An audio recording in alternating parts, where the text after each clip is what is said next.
दागिन्यांचं काय? आता जयश्रीच्या गळ्यात दागिना नको घालायला?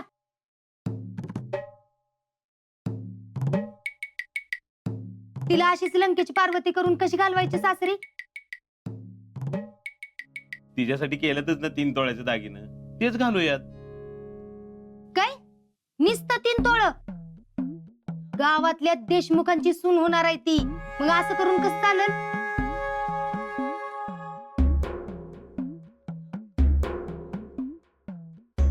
आधीच त्यांची आई किती दंगा घालून गेली बघितलं ना?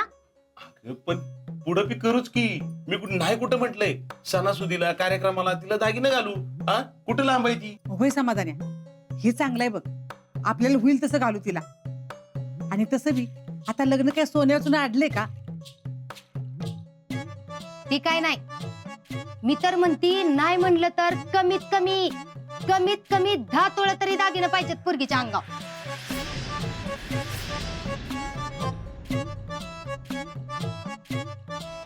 आम्ही 10 तोळ सोनं एवढं कुठं आणायचं? अजून 7 तोळे दागिनं करायचं म्हणजे पैसे तर किती लागतील? सांगायचं पाहुण्यांना 1-1 तोळा द्या म्हणून. असं जमायचं नाही तुय 7 तोळ. अहो मामी, अहो पण असं कसं मागायचं? कसं दिसेल ते? बरं दिसेल का हो? तू नको काळजी करूस. नाही तुझ्या आई बापाला मागत. असं कुणाकडे मागणं तरी बरं दिसतंय का पुष्पे? तेच की. तू तरी मागितलं असतंस का तुझ्या भावांना? अहो त्यांचं एवढं चांगलं असतं ना तर तुम्हाला विचारलं बी नसतं, मी जाऊन आणलं असतं. आणि वाटलंच त्याला तर एका खटक्यात काय बी करून 5-6 तोळा दागिना आणून देईल. शेवटी किती केलं ना तरी एकुलती एक भाची आहे त्याची. आजपर्यंत मी कुणाला काय मागायला गेलो नाही. आपल्याला ती काय पटत नाही. आणि इथून पुढे बी कोणापुढे हात पसरणार नाही. नाही ना हात पसरणार? मग काढा कर्ज. 2 दिवसात कोण कर्ज देणार आहे? तुम्हाला नसल घालायचं तर राहिलं, पण मी तिला 10 तोळा दागिनं घातल्याशिवाय राहणार नाही. अहो मामी, मामी जाऊ दे शीतल, कुठे तिला गोळ लावत बसतीस? अजून बरीच काम आहेत आपल्याला. आजा, तू त्या आचार्याचं बघ, मी त्या मांडवाल्याकडे जाऊन येतो.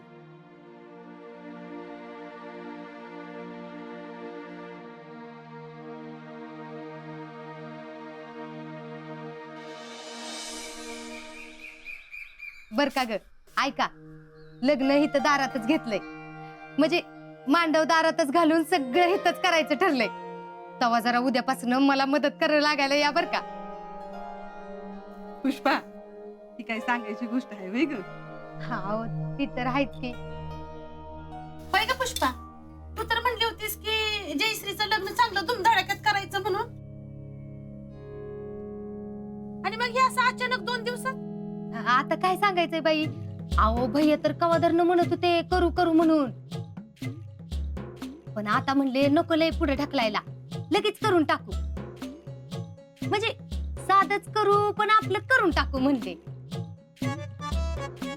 आता आम्हाला मस्त वाटत होतं मोठं लग्न करायचं म्हणून, पण ती तरी कुठलं, तिथं बी नेमका भातचाच आडवा आला बघा.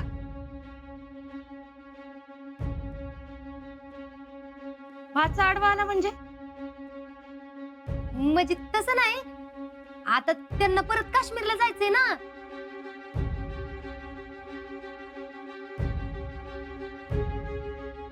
परवाच चाललेत ते, लग्नाच्या दिवशी संध्याकाळी.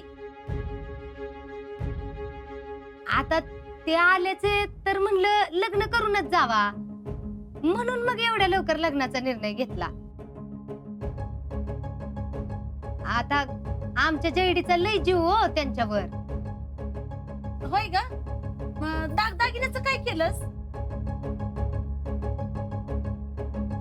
म्हणजे तुम्ही किती घालणार, ते किती घालणार, है की नाही? आता सोनं नाणं काय कमी असेल वय त्यांच्याकडं? आम्हीच आपलं म्हणलं, कशाला उगाच लग्नात मिरवायचंय, आम्ही आपलं 3 तोळे घालणार आहे.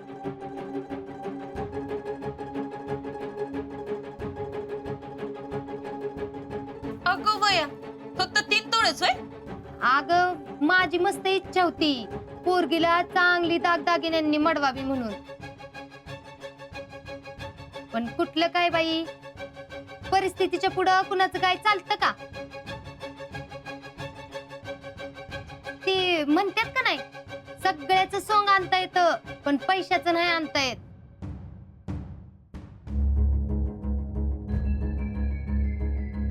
आता आमच्या घरात खाणारी तोंड 4 आणि पगार एकाचाच, कुठं कुठं म्हणून पुरायचा सांगा.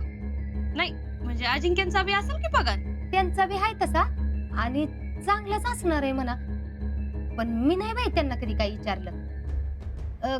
काय हो अजिंक्य, हं? पगार किती आहे तुम्हाला?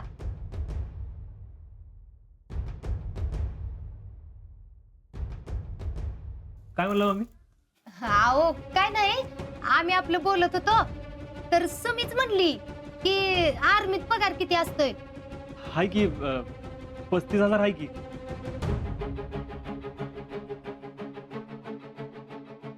काय हो अजिंक्य, आता तुम्हाला जॉईन होऊन 8 महिने झाले असतील की?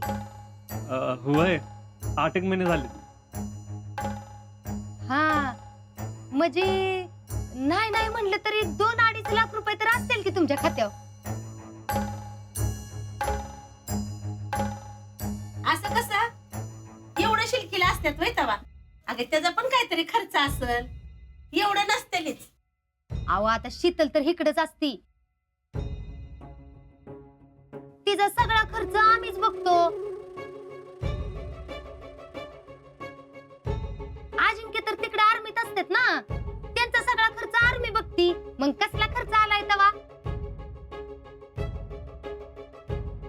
नाही नाही म्हणलं तरी 2-1 लाख रुपये तर असतीलच बघा त्यांच्या खात्यावर.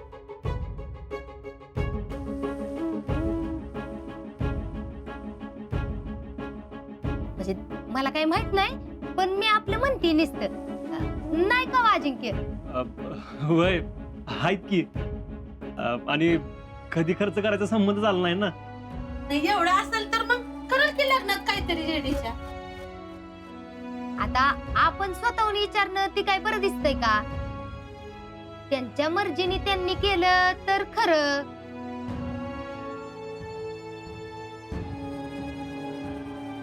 म्हणजे ते करतीलच म्हणा, पण आम्ही तर 3 तोळ घालणार आहे बाई. आता त्यांना पैसे त्यांच्या संसाराला लागणार असत्याल तर ती कशाला देताल लागणार?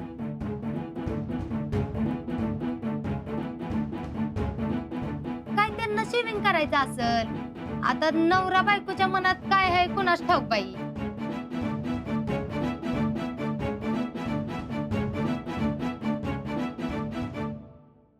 या घडीला जयश्रीचा संसार उभं राहणं सर्वात महत्वाचं आहे. त्यासाठी मला वाटेल ते करायला लागलं तरी चालेल.